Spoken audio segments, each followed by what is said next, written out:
Hello students. तो हम आ गए थे डाइजेशन एंड एब्जॉर्प्शन हमारे चैप्टर के अगले पार्ट में। और इस पार्ट में हम लोग बच्चों डिस्कस करेंगे हमारा जो ह्यूमन जो कैरेक्टर है डेंटिशन, और उसका डेंटिशन का डेंटल फार्मूला। ठीक है, बात करेंगे किसकी? डेंटल फार्मूला की।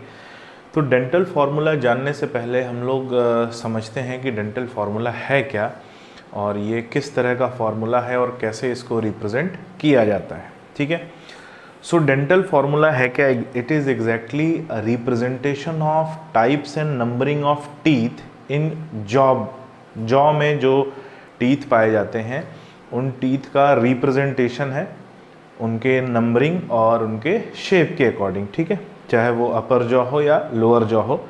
तो जब भी हम डेंटल फार्मूला लिखते हैं तो हमेशा डेंटल फार्मूला किसी एक साइड का लिखा जाता है, आइदर ऑफ लेफ्ट साइड और ऑफ राइट साइड। और डेंटल फार्मूला में हमें all the number of teeth का जो रिप्रेजेंटेशन है उसे डिनोट करना पड़ता है। और डेंटल फार्मूला के बारे में एक खास बात यह है कि it is fix for all the individual of a species. अगर सभी इंडिविजुअल्स जो कि एक स्पीशीज़ को बिलोंग करते हैं उन सभी में अगर normal number of teeth present हैं तो उन सभी का डेंटल फार्मूला हमें सेम मिलेगा। ठीक है, सभी का डेंटल फार्मूला हमें सेम मिलेगा, ये बात को हमें ध्यान देनी है। तो किसी भी स्पीशीज़ के सभी इंडिविजुअल का डेंटल फार्मूला सेम मिलता है। हाँ, ये ज़रूर हो सकता है कि एक ही dental formula more than one species के लिए पाया जाए। ठीक है, same dental formula can be found for more than one species, but एक स्पीशीज़ के सभी इंडिविजुअल में सेम डेंटल फार्मूला मिलता है। जब भी हम डेंटल फार्मूला लिखते हैं तो मैंने बताया कि वन साइड का लिखते हैं, आइदर ऑफ लेफ्ट साइड और ऑफ राइट साइड। और डेंटल फार्मूला को हम सबसे पहले एक लाइन से डिनोट करते हैं। ठीक है, एक लाइन है जो हमारे जॉ को डिवाइड करता है। तो इस लाइन के ऊपर जो है हमारा अपर जॉ है और इस लाइन के नीचे हमारा लोअर जॉ है। तो जब भी हम डेंटल फार्मूला लिखेंगे सो लाइन के ऊपर पहले एक लाइन ड्रॉ करेंगे, इस लाइन के ऊपर हमारा अपर जॉ जिसे हम मैक्सिला कहते हैं, और इस लाइन के नीचे हमारा लोअर जॉ जिसे हम मैंडिबल कहते हैं। तो ये लाइन हमारे जो जॉ के बीच में जो लाइन होती है उस लाइन को रिप्रेजेंट करता है।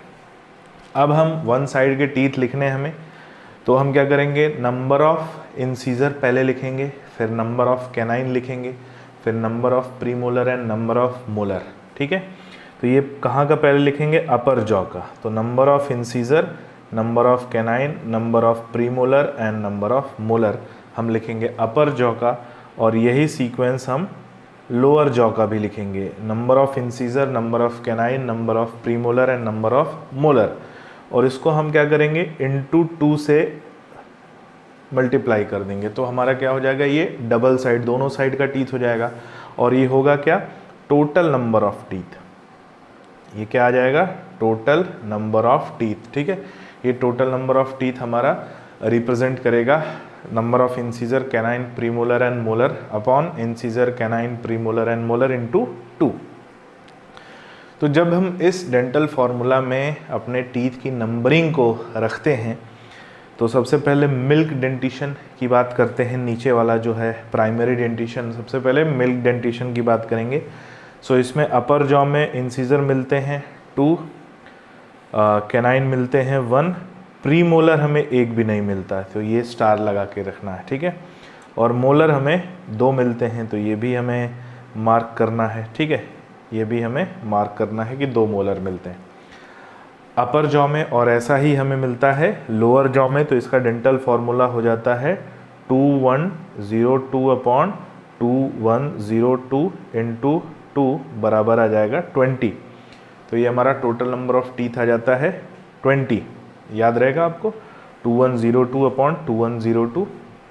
इसमें ध्यान रखने वाली बात यह है कि प्रीमोलर्स प्रेजेंट नहीं होते। ठीक है, प्रीमोलर्स प्रेजेंट नहीं होते। जब हम परमानेंट टीथ की बात करते हैं, यानी जो दूध के दांत होते हैं, जब ये शेड हो जाते हैं तो इनके शेड होने के बाद परमानेंट टीथ आते हैं और उनका डेंटल फार्मूला कुछ ऐसा बनता है 2 incisor, 1 canine, 2 premolar and 3 molar. तो इनका जो डेंटल फार्मूला बनता है वो 2123 upon 2123 into 2 is equal to आ जाता है 32। तो ये हमें 32 मिलता है टोटल नंबर ऑफ टीथ किसका, परमानेंट डेंटिशन का। अब इन दोनों फार्मूलाज को हम देखें अगर ध्यान से, तो कौन कौन से ऐसे टीथ हैं जो दोनों में प्रेजेंट हैं और कौन कौन से ऐसे टीथ हैं जो दोनों में प्रेजेंट नहीं, यानी किसी एक में प्रेजेंट है दूसरे में प्रेजेंट नहीं है। तो जब हम देखेंगे तो हमें पता चलेगा कि premolar are not present in primary dentition and third molar are also not present in primary dentition. तो ये जो मोलर हमें 3 दिख रहे हैं ना, 1, 2 और 3, तो जो थर्ड मोलर है ये केवल परमानेंट में पाए जाते हैं और दोनों प्रीमोलर जो हैं ये भी केवल परमानेंट में पाए जाते हैं। यानी टोटल ओवरऑल अगर हम बात करें, सो 2 molar on the each side of upper jaw and lower jaw, तो 2 premolar on each side of upper jaw and lower jaw, तो टोटल 8 नंबर हो जाता है प्रीमोलर का और 4 नंबर हो जाता है मोलर का। तो 8 premolar and 4 third molar, so total 12 teeth ऐसे होते हैं जो केवल परमानेंट डेंटिशन में पाए जाते हैं, मिल्क टीथ में या बोला जाए प्राइमरी डेंटिशन में प्रेजेंट नहीं होते। तो ये वो टीथ हैं जो केवल एक बार उगते हैं, ये पूरी लाइफ में केवल एक बार उगते हैं और इसके अलावा जो टीथ हैं वो 2 बार उगते हैं। तो all the teeth present in primary dentition they are diphyodont and the extra teeth present in permanent dentition are monophyodont। तो कभी क्वेश्चन आता है कि how many teeth arise only for one time in the life span, तो कौन कौन से ऐसे टीथ हैं जो केवल एक बार अपनी पूरी लाइफ स्पैन में अराइज होते हैं। तो याद रखना है all the premolars and all the third molar, so total it will become 12 teeth which arise only for one time in the life span। अब इसमें एक और बात आती है, हमने बोला कि जो थर्ड मोलर है जिसके बारे में हमने लास्ट वीडियो के लास्ट पार्ट में हमने डिस्कस किया था, जिसे हम विजडम टूथ कह रहे थे, ठीक है, जिसे हम विजडम टूथ कह रहे थे, तो उस विजडम टूथ के बारे में बात आई थी कि that arise from 18 to 35 years, 18 से 35 साल के बीच ये कभी भी उग सकता है। So suppose if a person is of 17 years of age, अगर कोई पर्सन है वो 17 ईयर्स एज है उसकी, ये भी एक क्वेश्चन आता है, a person is of 17 years of age, so what will be his dentition, उसका डेंटल फार्मूला हमें क्या मिलेगा। तो 17 ईयर का होगा तो उसमें थर्ड मोलर नहीं होंगे, बाकी सब होंगे, क्योंकि थर्ड मोलर ही लास्ट टीथ होता है जो अराइज होता है प्राइमरी डेंटिशन में, सबसे आखिरी में यही अराइज होता है, इससे पहले सभी अराइज हो जाते हैं। तो अगर कोई 17 ईयर का पर्सन है तो उसमें हमें जो डेंटल फार्मूला मिलेगा वो 2122 अपॉन 2122 इंटू 2 बराबर 28, तो हमें 28 टीथ मिलेंगे। किस में मिलेंगे, जो 17 ईयर का चाइल्ड होगा, और इस पे भी क्वेश्चन आता है, ठीक है। हालांकि हम इससे ज़्यादा हम ये बात नहीं करेंगे कि हम आपसे बोलें एलिफेंट का डेंटल फार्मूला, हॉर्स का डेंटल फार्मूला, पिग का, क्योंकि वो सब हमारे सिलेबस में नहीं है, ना कोर्स में है और ना ही आएगा, ठीक है, ये हमें याद रखना है।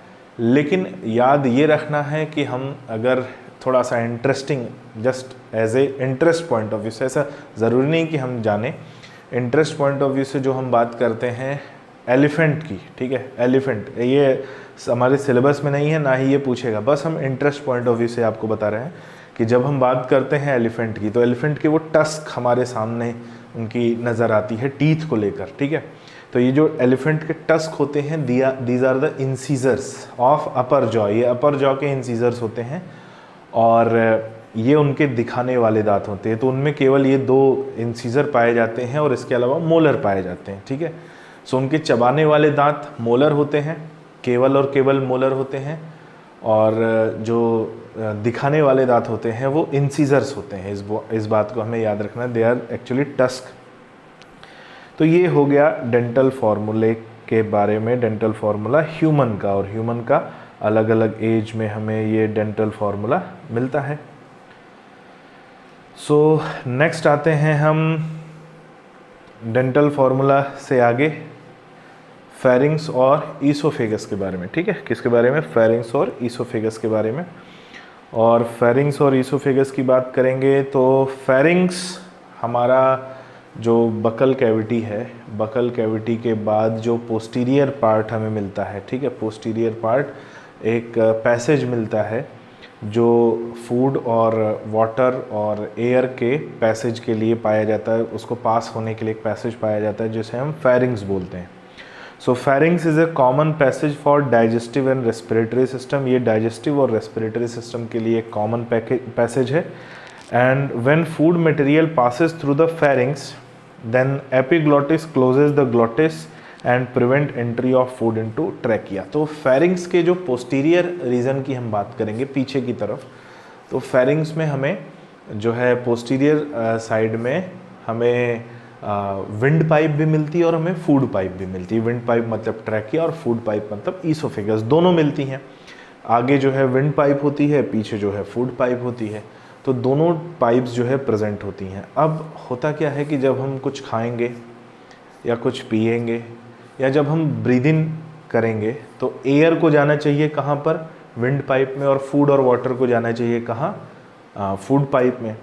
तो जो विंड पाइप होती है उसका जो ओपनिंग है उसे हम बोलते हैं ग्लॉटिस। ठीक है, क्या बोलते हैं, ग्लॉटिस। और उस ओपनिंग के ऊपर एक फ्लैप लाइक स्ट्रक्चर पाया जाता है, उस फ्लैप लाइक स्ट्रक्चर को हम बोलते हैं एपिग्लॉटिस। तो एक होता है ग्लॉटिस, ग्लॉटिस के ऊपर एक फ्लैप लाइक स्ट्रक्चर जिसे हम बोलते हैं एपिग्लॉटिस। तो ये हम बोलते हैं जो अपर पार्ट है विंड पाइप का वो लैरिंग्स फॉर्म करता है, और लैरिंग्स की ओपनिंग जो है वो हम ग्लॉटिस बोलते हैं, उसके ऊपर एक फ्लैप लाइक स्ट्रक्चर जिसे हम एपिग्लॉटिस कहते हैं। तो जब भी हम कुछ खाते या पीते हैं, यानी सॉलिड या लिक्विड जब भी हम इनटेक करते हैं, तो वो फेरिंग्स से होते हुए पोस्टीरियर साइड में जाता है, तो एपिग्लॉटिस बंद हो जाता है। और एपिग्लॉटिस बंद होता है तो फूड और वाटर एपिग्लॉटिस के ऊपर से होते हुए कहाँ चला जाता है, फूड पाइप में, यानी ईसोफेगस में। तो जो भी हम खाते हैं या पीते हैं वो एपिग्लॉटिस की वजह से विंड पाइप में या ट्रैकिया में या लैरिंग्स की ओपनिंग में नहीं जाता, और ये उसको प्रिवेंट करता है। ठीक है, तो कब बंद हो जाता है epiglottis, when we ingest water और फूड। जब हम वाटर या फूड का इंजेशन करते हैं तो ये बंद हो जाता है। जैसे कि इस डायग्राम में आपको दिख रहा है, हम पिज़्ज़ा खा रहे हैं और च्यू करने के बाद जैसे ही हम उसको स्वैलो करते हैं तो ये फ्लैप लाइक स्ट्रक्चर हमें दिख रहा है, फ्लैप लाइक स्ट्रक्चर, और ये फ्लैप लाइक स्ट्रक्चर बंद हो जाता है। ठीक है, ये फ्लैप लाइक स्ट्रक्चर बंद हो जाता है और फूड जो है वो विंड पाइप में ना जाके कहाँ जाता है, फूड पाइप में जाता है। तो एपिग्लॉटिस प्रिवेंट करता है entry of food and water in respiratory passage, respiratory passage में जाने से उसे रोकता है, जो आप इस एनिमेशन में आप इजीली देख सकते हैं। आपको एपिग्लॉटिस का एक्शन समझ में आएगा।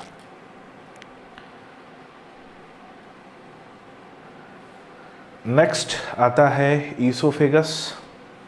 सो oesophagus it is also known as food pipe, इसे हम फूड पाइप कहते हैं। It is about 30 centimetre long. हाँ, हम फेरिंग्स के बारे में एक बार और डिटेल में देखेंगे जब हम रेस्पिरेटरी सिस्टम को डिस्कस करेंगे, और उसका रेस्पिरेटरी सिस्टम में क्या इंपॉर्टेंस है वो भी हम तब देखेंगे। So oesophagus it is a 30 centimetre long muscular tube होती है जो फेरिंग्स को स्टमक से कनेक्ट करती है। ठीक है, किसको किससे कनेक्ट करती है, फेरिंग्स को स्टमक से कनेक्ट करती है, मस्कुलर ट्यूब होती है। और ईसोफेगस की जो वॉल है उसमें मसल्स प्रेजेंट होती हैं। कौन सी मसल्स, स्मूथ मसल्स प्रेजेंट होती है, याद रखना बच्चों, स्मूथ मसल्स प्रेजेंट होती हैं। And it function for conduction of food to stomach, ये फूड को कंडक्ट करता है कहाँ ले जाने के लिए, स्टमक में ले जाने के लिए। और जिस मूवमेंट से ये फूड को ले जाता है उसे पेरिस्टाल्टिक मूवमेंट कहते हैं, इसको हम डिटेल में आगे डिस्कस करेंगे। तो ये जो फूड इसमें मूव कर रहा है, ईसोफेगस में जो फूड मूव कर रहा है, ये वेव लाइक जो मूवमेंट है, ये वेव लाइक मूवमेंट कहलाता है पेरिस्टाल्टिक मूवमेंट। ठीक है, इसको पेरिस्टाल्टिक मूवमेंट कहते हैं। At the posterior reason a ring of muscle is present, posterior reason में, यानी जो जहाँ इसकी ओपनिंग स्टमक की तरफ होती है वहाँ पर एक रिंग लाइक मसल पाई जाती है जो वॉल्व की तरह काम करती है, and that muscle is known as sphincter. ठीक है, क्या बोलते हैं इसे, स्फिंटर, और इसे बोलते हैं कार्डियक स्फिंटर, याद रखना है, कार्डियक स्फिंटर।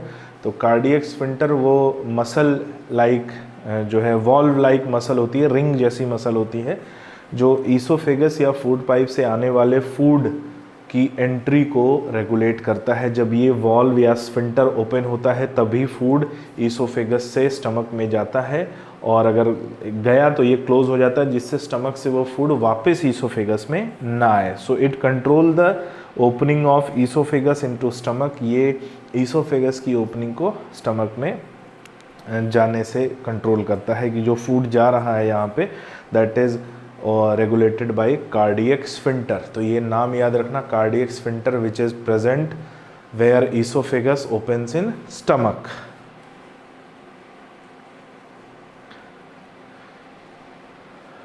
नेक्स्ट आते हैं स्टमक के बारे में।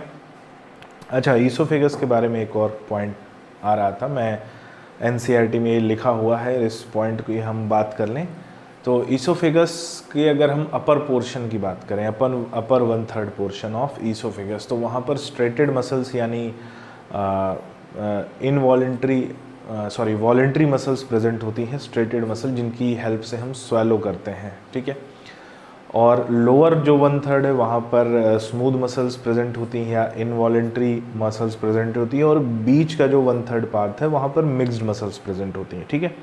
सो ईसोफेगस का इंटीरियर पार्ट वॉलेंट्री एक्शन से रेगुलेट होता है, और जो मिडिल और लोअर पार्ट है वो इनवॉलेंट्री एक्शन, और वो एक्शन कौन सा है, movement of food in food pipe, जिसे हम बोलते हैं पेरिस्टाल्टिक मूवमेंट, ठीक है। सो माउथ में जाता है जब फूड, तो वो सलाइवा में मिक्स होता है, हम सलाइवा को डिस्कस करेंगे, और सलाइवा में मिक्स होता है, then that food is known as bolus, और वो बोलस फिर फूड पाइप से होते हुए कहाँ तक जाता है, स्टमक तक जाता है। तो अभी हम डाइजेस्टिव सिस्टम या बोला जाए एलिमेंट्री कैनाल के जो पार्ट्स हैं उनकी एनाटॉमी और स्ट्रक्चर को डिस्कस कर रहे हैं, इनके सिक्रीशन और इनकी फिजियोलॉजी को हम आगे डिस्कस करेंगे जब हम इनके पूरे स्ट्रक्चर को देख लेंगे। तो स्टमक की बात करें, और स्टमक के बारे में भी बहुत से इंटरेस्टिंग और इम्पॉर्टेंट फैक्ट और इन्फॉर्मेशन की बात आती है, ठीक है। सो सबसे पहली बात कि it is present for storage and digestion of food. ये स्टोरेज और डाइजेशन के लिए पाया जाता है। जब भी फूड स्टमक में एंटर करता है then that food stage in stomach for about 4 to 5 hours, ठीक है। फूड 4 से 5 घंटे तक के लिए स्टमक में रहता है, और वहाँ पे उस फूड का पार्शियल डाइजेशन होता है। कैसे पार्शियल डाइजेशन होता है, क्योंकि स्टमक में डाइजेस्टिव जूस प्रेजेंट होता है जिसे हम गैस्ट्रिक जूस कहते हैं, उसको हम डिटेल में आगे देखेंगे। सो वो गैस्ट्रिक जूस इसका डाइजेशन करता है। लेकिन जब हम बात करेंगे इसके पार्ट्स की, ठीक है, तो पहले जो एनसीईआरटी थी 2018 के पहले, मैं कुछ पॉइंट्स को भी डिस्कस करते जाऊँगा कि पहले क्या था और आज क्या है, जिससे ये याद रहे कि कभी कोई कन्फ्यूजन ना हो। सो 2018 के जो पहले की एनसीईआरटी थी उसमें 3 पार्ट लिखे हुए थे। 2018 के जो बाद की एनसीईआरटी आई उसमें 4 पार्ट लिखे हुए हैं, और हम 4 ही पार्ट पढ़ते आ रहे थे, ठीक है। जब से हमने स्टमक पढ़ना शुरू किया था तब से हमने 4 पार्ट ही पढ़ा था। एनसीईआरटी में 3 लिखा था, बाद में उनको लगा कि भाई हमसे गलती हो गई, एक पार्ट और एक्स्ट्रा है जिसको हमें इंक्लूड करना चाहिए, तो उन्होंने 2018 की एनसीईआरटी में उस पार्ट को भी इंक्लूड किया। कौन सा पार्ट है मैं आगे आपसे डिस्कस करूँगा। तो 4 पार्ट होते हैं। कौन कौन से, जो सबसे ऊपर का रूफ पार्ट है जिसे हम बोलते हैं फंडस, ठीक है। जो रूफ ऑफ स्टमक जो बनता है वो किसका बनता है, फंडस का। जहाँ ईसोफेगस ओपनिंग होती है that part is known as cardiac. क्यों, क्योंकि वो पार्ट हार्ट के ठीक नीचे होता है। डायफ्राम है, डायफ्राम के नीचे स्टमक है, और उसी पोजीशन पे डायफ्राम के ऊपर हार्ट प्रेजेंट है। So that part is very much close to heart, heart के बहुत पास होता है, और इसीलिए उस पार्ट को भी कार्डियक बोलते हैं, और इसीलिए इसकी ओपनिंग को कार्डियक स्फिंक्टर कह रहे थे, ठीक है, याद रखना है। मिडिल पार्ट जो है जिसे हम कार्डियक कह रहे थे, यहाँ पर ओपन होता है ईसोफेगस। नीचे जो bag like, large bag like जो पार्ट है जिसे हम बॉडी कहते हैं, और बॉडी वो पार्ट है जो 2018 में इंक्लूड किया गया, ठीक है। उससे पहले बॉडी का नामो निशान नहीं था, लेकिन जो सबसे बड़ा बैग लाइक पार्ट है उसे हम कहते हैं बॉडी, और ये इंक्लूड किया गया है रिसेंटली एनसीईआरटी में। और लोअर जो पोस्टीरियर पोर्शन है जो स्मॉल इंटेस्टाइन की तरफ है उसे बोलते हैं पाइलोरस, ठीक है। क्या बोलते हैं, पाइलोरस बोलते हैं, जो थोड़ा सा नैरो पार्ट होता है और वहाँ से इंटेस्टाइन की शुरुआत होती है। सो पाइलोरस और इंटेस्टाइन के बीच में, ठीक है, यहाँ पर भी एक muscular ring like valve present होता है जिसे पाइलोरिक स्फिंक्टर बोलते हैं। तो एक स्फिंक्टर स्टमक और ईसोफेगस के बीच में था, कार्डियक स्फिंक्टर, और एक स्फिंक्टर स्टमक और इंटेस्टाइन के बीच में है जिसे बोलते हैं पाइलोरिक स्फिंक्टर। ठीक है, ये याद रखना है। तो यहाँ से फिर पाइलोरस से फूड पास होता है किसमें, आगे इंटेस्टाइन में। लेकिन स्टमक यहीं ख़त्म नहीं होता। इंटरेस्टिंग और इम्पोर्टेंट बात अब आती है। क्या बात आती है कि भाई स्टमक को जब हम देखेंगे तो स्टमक की जो इंटरनल वॉल है उस इंटरनल वॉल पर बड़े बड़े फोल्ड दिखाई देते हैं, इनर फोल्ड दिखाई देते हैं। That inner fold are known as रगे।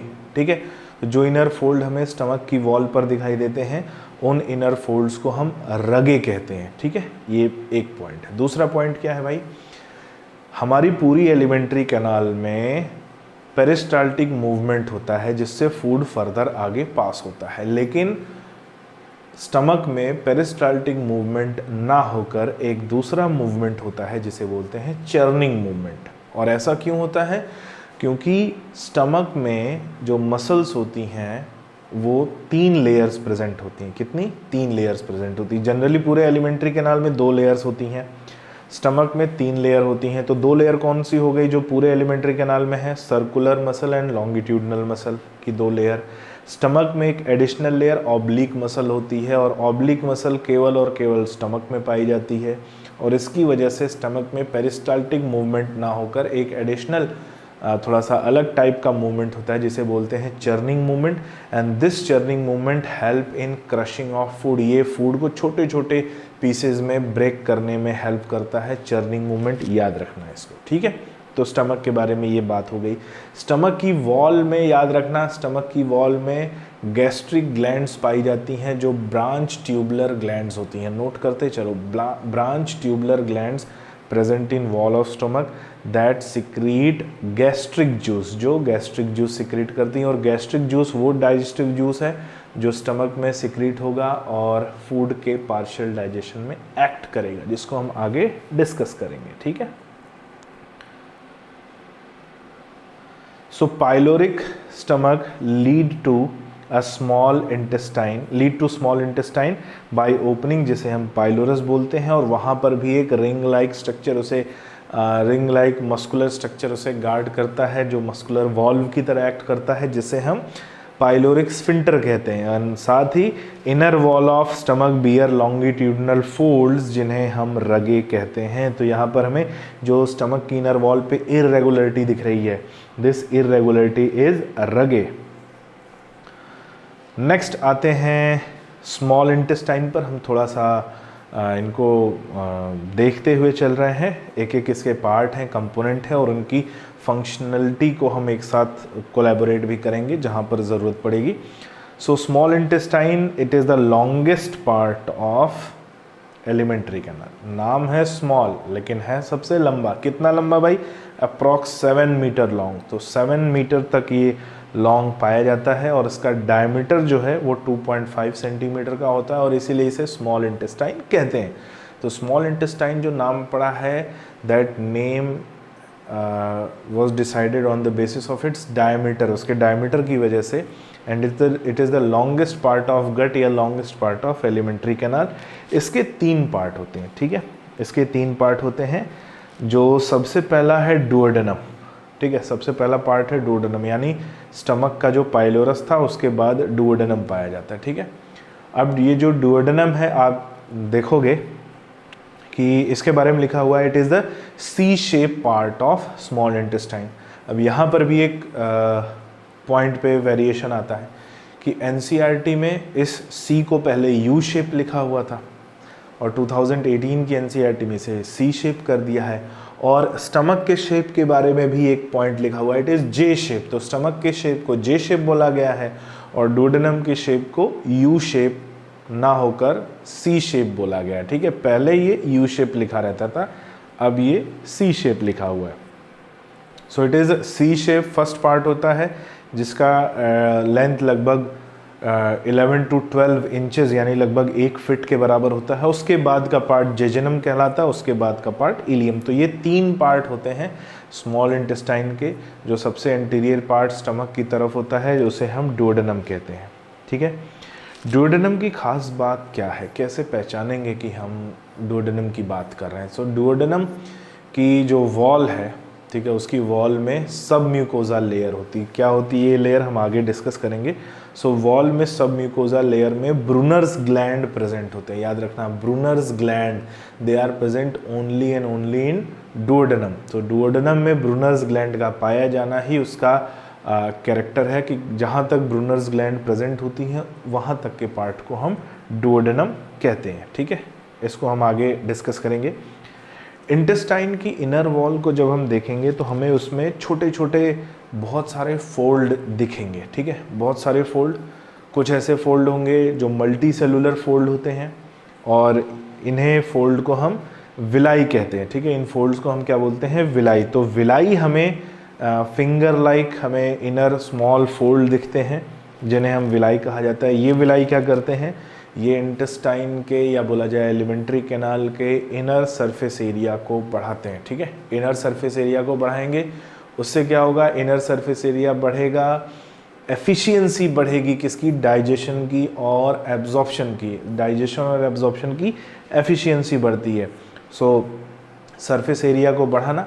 अच्छा, जो विलाई के अंदर जो सेल्स होंगी, ठीक है, उन सेल्स की मेम्ब्रेन में भी छोटे छोटे फिंगर लाइक प्रोजेक्शंस दिखेंगे and those small projections are known as microvilli which are present in cells. और जो मल्टी सेलुलर प्रोजेक्शन दिखेगा that is known as villi. तो माइक्रोविलाई और विलाई दोनों प्रेजेंट होते हैं जो इनके इंटरनल सरफेस एरिया को इनॉर्मसली बढ़ा देते हैं, ठीक है, काफ़ी बढ़ा देते हैं, अप टू सेवरल 100 टाइम्स ये बढ़ा देते हैं इनर सरफेस एरिया को। So villi are seen at the mucosa of small intestine. Mucosa यानी इसकी सबसे अंदर की लेयर, आगे हम इसका डायग्राम देखेंगे। और each villi has a brushed border columnar epithelium provided by microvilli. तो सभी विलाई में brushed border columnar epithelium present होता है और उसमें और स्मॉल फिंगर लाइक प्रोजेक्शंस पाए जाते हैं जिन्हें माइक्रोविलाई कहते हैं। So internally villi consist of capillary of network and small lymph vessel known as lacteal. तो ये बड़ा एक इम्पॉर्टेंट पॉइंट आ जाता है। यहाँ पर उतना डिटेल स्ट्रक्चर हमें नहीं दिखेगा, सारे पार्ट्स इसके नहीं दिखेंगे। आगे हम एक डिटेल स्ट्रक्चर में ज़रूर देखेंगे जहाँ पर इसकी आवश्यकता पड़ेगी। तो यहाँ पर हमें विलाई के अंदर छोटे ब्लड वेसल्स की पूरा एक नेटवर्क मिलता है, कैपिलरीज़ का एक नेटवर्क मिलता है और हमें हर विलाई में लिम्फ वेसल भी मिलती है जिसे हम लैक्टील कहते हैं, ठीक है। क्या काम है इनकी, क्या इंपॉर्टेंस है, वो हम आगे देखेंगे।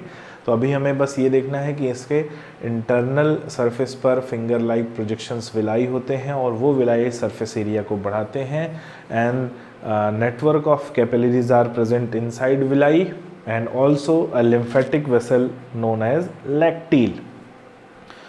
यहाँ हमें ये डायग्राम थोड़ा सा और डिटेल में दिखेगा। अगर हम बात करें इंटेस्टाइन की, सो इंटेस्टाइन की वॉल को जब हम इलेबोरेट करके देखेंगे तो हमें यहाँ पर फिंगर लाइक प्रोजेक्शंस दिख रहे हैं। ये फिंगर लाइक प्रोजेक्शंस विलाई होते हैं।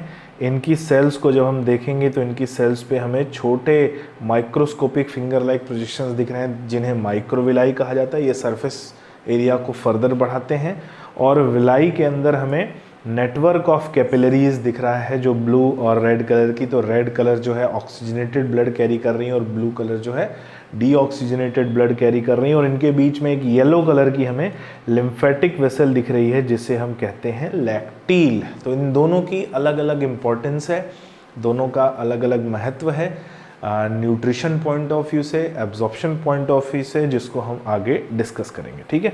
तो ये हमें समझ में आ गया इंटरनल सरफेस एरिया, विलाई के अंदर कैपिलरीज का नेटवर्क और लिम्फेटिक वेसल की प्रेजेंस जिसे हम लैक्टील कहते हैं। आगे बढ़ते हैं लार्ज इंटेस्टाइन के बारे में। लार्ज इंटेस्टाइन का नाम लार्ज इंटेस्टाइन क्यों पड़ा? Because it is larger in diameter. इसका डायमीटर ज़्यादा है, लगभग 5 सेंटीमीटर का इसका डायमीटर मिलता है और इसी वजह से इसे लार्ज इंटेस्टाइन कहा जाता है। हालांकि इसकी लेंथ ज़्यादा नहीं होती, 1.5 मीटर ही होती है, यानी स्मॉल इंटेस्टाइन के कंपैरिजन में इसकी लेंथ कम होती है। और इसके 3 पार्ट होते हैं, सीकम, कोलोन एंड रेक्टम। ठीक है, तो जो 3 पार्ट थे स्मॉल इंटेस्टाइन के, डोडेनम, जेजिनम और इलियम, तो इलियम के बाद पाया जाता है सीकम, लार्ज इंटेस्टाइन का पार्ट, कोलोन और रेक्टम। और इलियम और सीकम के जंक्शन पे एक हमें ब्लाइंड ऑर्गन दिखता है जिसे बोलते हैं वर्मीफॉर्म अपेंडिक्स। ठीक है, वर्मीफॉर्म अपेंडिक्स हमारी बॉडी में वेस्टिजियल ऑर्गन है। लिम्फॉइड, इसकी वॉल में लिम्फेटिक टिश्यू प्रेजेंट होता है, हालांकि स्मॉल इंटेस्टाइन की वॉल में भी लिम्फेटिक टिश्यू प्रेजेंट होते हैं जिन्हें पेयर्स पैचेस कहा जाता है, और वर्मीफॉर्म अपेंडिक्स में भी लिम्फॉइड टिश्यू प्रेजेंट होता है इसकी वॉल में। सो सिंगल ओपनिंग पाई जाती है इसलिए इसे ब्लाइंड ऑर्गन कहते हैं। हमारी बॉडी में नॉन फंक्शनल होता है इसलिए इसे हम वेस्टिजियल ऑर्गन कहते हैं। हाँ, हमसे पहले जो हमारे जो पूर्वज थे, ठीक है, हमारे जो एंसेस्टर्स थे, उनमें ये फंक्शनल हुआ करता था। और वहाँ क्या काम करता था, जैसे कि कैटल्स में ये फंक्शनल होता है, तो कैटल्स में ये क्या काम करता है, it is related along with digestion of cellulose.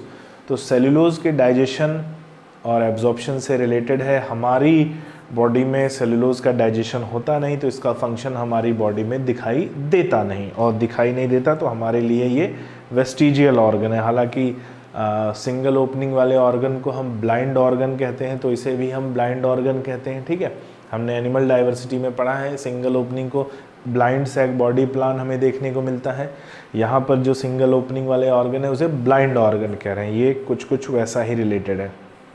और कुछ लोगों में बड़े एक इम्पॉर्टेंट पॉइंट है, in some people inflammation in appendix takes place. ठीक है, कभी कभी फूड जो है यहाँ से पास होता है तो कुछ फूड के पार्टिकल अपेंडिक्स में भी आ जाते हैं, और वहाँ पर फिर माइक्रोबियल एक्टिविटी होने लगती है, डिकम्पोजिशन होने लगता है, और उसकी वजह से इन्फ्लेमेशन इन अपेंडिक्स पाया जाता है। और इन्फ्लेमेशन होता है तो अपेंडिक्स में स्वेलिंग पाई जाती है, इसका साइज़ बढ़ जाता है, जिसकी वजह से सीवियर एब्डोमिनल पेन हमें right lower side of abdomen में हमें मिलता है। ऐसा पियर्सिंग पेन, ठीक है, नीडल पियर्सिंग जैसा पेन मिलता है, और उस इन्फ्लेमेशन की एक्टिविटी को हम अपेंडिसाइटिस कहते हैं। और अगर कुछ एंटीबायोटिक्स लेने से वो सही हो जाए तो अच्छी बात है, अदरवाइज़ उसका एक ही इलाज है, सर्जिकल रिमूवल ऑफ अपेंडिक्स, और उसका सर्जिकल रिमूवल को हम अपेंडेक्टॉमी कहते हैं। ठीक है, तो ये याद रखना वर्मीफॉर्म अपेंडिक्स के बारे में। नेक्स्ट आता है सीकम। तो सीकम जो है ये पार्ट होता है लार्ज इंटेस्टाइन का, सबसे एंटीरियर पार्ट है। It is well developed in herbivores. Herbivores में वेल डेवलप्ड है, क्यों भाई, सेल्यूलोज के डाइजेशन से रिलेटेड है। Very small in man, man में वेरी स्मॉल होता है। और arising from the caecum a finger like projection vermiform appendix is present, and caecum is highly enriched with microbial activities. ठीक है, तो सीकम में माइक्रोबियल एक्टिविटीज़ बहुत रन करती हैं, और इसलिए सीकम माइक्रोबियल एक्टिविटीज़ से काफ़ी रिच पाया जाता है। सीकम के बारे में सेकंड पार्ट आता है colon. Colon is a longest part of large intestine, क्योंकि इसके खुद के 3 पार्ट हैं। ठीक है, तो जिसके खुद के 3 पार्ट हैं तो ये लॉन्गेस्ट पार्ट बनेगा ही। कौन कौन से 3 पार्ट है, एक जो ऊपर की तरफ जा रहा है असेंडिंग कोलोन, जो हॉरिजॉन्टल जा रहा है ट्रांसवर्स कोलोन, और जो पार्ट नीचे आ रहा है डिसेंडिंग कोलोन। ठीक है, तो ये 3 पार्ट हमें मिलते हैं। यही मेन पार्ट होते हैं जहाँ पर इंटेस्टाइनल फंक्शन ह्यूमन में देखा जाता है। So it consist of ascending colon, transverse colon and descending colon, और ये प्रेजेंट होते हैं पेल्विक रीजन में। ठीक है, पेल्विक कोलोन जो है पेल्विक रीजन में पाया जाने वाला कोलोन का पार्ट है। So pelvic colon leads to rectum and it opens by anus. तो पेल्विक कोलोन जो है ये रेक्टम की तरफ लीड करता है, और रेक्टम की जो आउटर ओपनिंग है उसे हम एनस कहते हैं। रेक्टम क्या है, terminal part of large intestine. It is for temporary storage of faecal matter. जब फीकल मैटर का फॉर्मेशन होता है तो फॉर्मेशन के बाद उस फीकल मैटर के रिमूवल यानी डीफिकेशन, ठीक है, डीफिकेशन से पहले तक जो रेक्टम है वो फीकल मैटर को स्टोर करता है, यानी टेम्परेरी स्टोरेज पाया जाता है रेक्टम में। और जब भी डिफिकेशन होता है तो एक पुश फोर्स जनरेट होता है पेरिस्टाल्टिक मूवमेंट का, जो रैपिडली इस फीकल मैटर को रेक्टम से बाहर थ्रो करता है और उसे हम डिफिकेशन कहते हैं, यानी removal of faecal matter from body. ठीक है,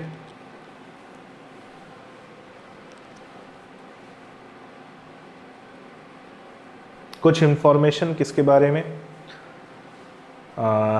लार्ज इंटेस्टाइन और एनस के बारे में। So in some herbivores large intestine consist of cellulose.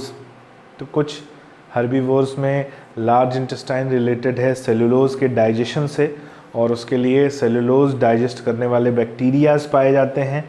And anus is guarded by circular voluntary muscles, जिसे हम एनल स्फिंक्टर कहते हैं। ठीक है, या स्फिंक्टर एनआई कहा जाता है। तो हम एनल स्फिंक्टर कहते हैं, जो एनल ओपनिंग पर भी एक muscular ring like sphincter present होता है।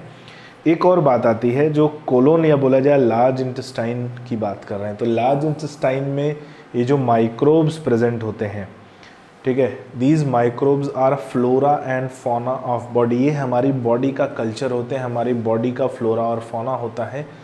These are symbiotic micro organism. ये सिम्बायोटिक माइक्रो ऑर्गेनिज्म है जो हमसे तो न्यूट्रिशन लेते हैं, लेकिन हमें कई तरह के विटामिन्स भी प्रोवाइड करते हैं, जैसे विटामिन के, विटामिन B12, विटामिन B2, ये हमें प्रोवाइड करते हैं। These symbiotic bacteria present in our large intestine, हमारे लार्ज इंटेस्टाइन में। और ये कौन होते हैं भाई, ई कोलाई होता है, लैक्टोबैसिलस होता है, और यहाँ पर ये हमें कुछ विटामिन्स प्रोवाइड करते हैं, और बहुत एसेंशियल ये विटामिन्स होते हैं हमारी बॉडी के लिए। ठीक है, सो इनका अगर कोई लॉस होता है, इन बैक्टीरिया का लॉस होता है, तो उसे हम कल्चर लॉस कहते हैं। और फिर वो जो कल्चर है हम री-एस्टैब्लिश करते हैं अपने फूड के थ्रू। हम याकुल्ट या ऐसे कुछ फूड सप्लीमेंट को लेते हैं जिन्हें प्रोबायोटिक्स कहा जाता है, और वो प्रोबायोटिक्स हमारे कल्चर को मेंटेन करते हैं। ठीक है, हिस्टोलॉजी की बात करें तो बहुत इंपॉर्टेंट पॉइंट आ जाता है हिस्टोलॉजी से रिलेटेड। हिस्टोलॉजी यानी टिश्यू सिस्टम। किसका टिश्यू सिस्टम, तो एलिमेंट्री कैनाल का टिश्यू सिस्टम समझना है, जिसे हम हिस्टोलॉजी कह रहे हैं। सो ह्यूमन एलिमेंट्री कैनाल, पूरे एलिमेंट्री कैनाल की हम बात कर रहे हैं। ठीक है, पूरे एलिमेंट्री कैनाल में बेसिक 4 लेयर्स प्रेजेंट होती हैं। कितनी, 4 लेयर्स।